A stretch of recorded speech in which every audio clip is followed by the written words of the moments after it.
welcome to this BellDirect series on interviews with small cap companies.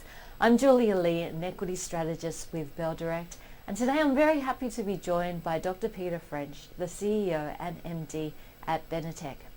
Biotechnology is one of those areas which is very exciting and full of potential, but often for investors it can be difficult to understand and also unfamiliar.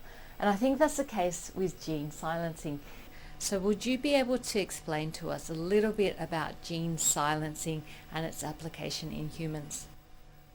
Sure. So Benitec's technology came out of CSIRO, and it was a scientist who was working on plants, understanding how plants fight disease.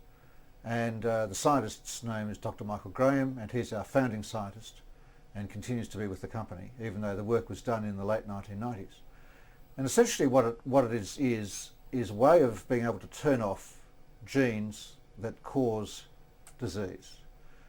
Genes that shouldn't be there, or genes that have gone wrong. So genes that shouldn't be there would come from things like viruses.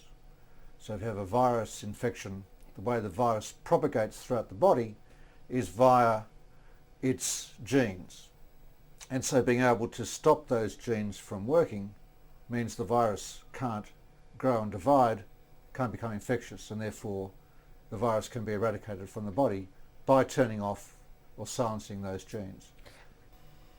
Now I know originally this technology was developed for use in plants, but what about the human application? So this technology, as I said, came out of CSIRO and it was being worked on in plants. And Benitec is the worldwide exclusive licensee for the patented technology.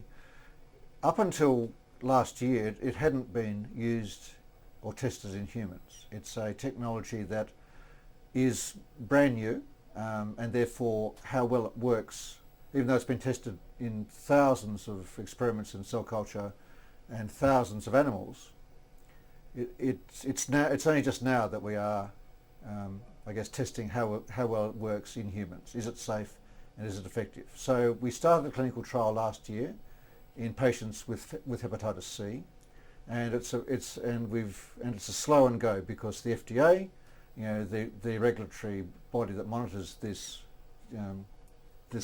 area in the US, wants us to go slowly, because once it's into the patient you can't take it out. So if it causes some problems, then obviously we need to ensure that it's safe. So we've started off at a low dose and we're escalating up through the doses to get to the point where we expect it to be effective at reducing the virus.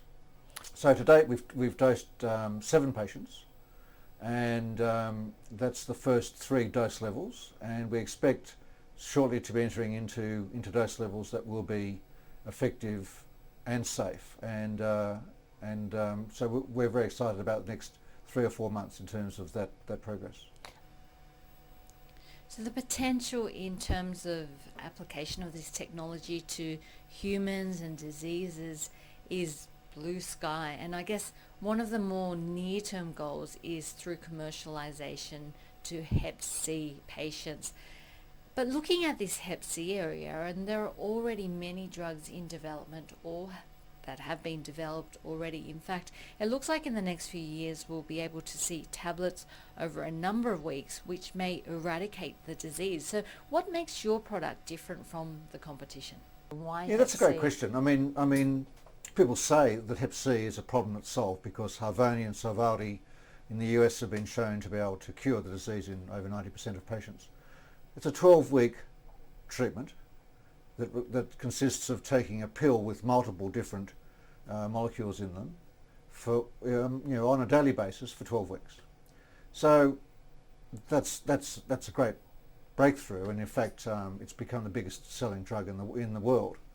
In fact, it knocked over a company called Vertex that previously to that had been the first company to record $1 billion worth of sales in a year for hepatitis C. Vertex now are out of the hepatitis C market after only a small number of years.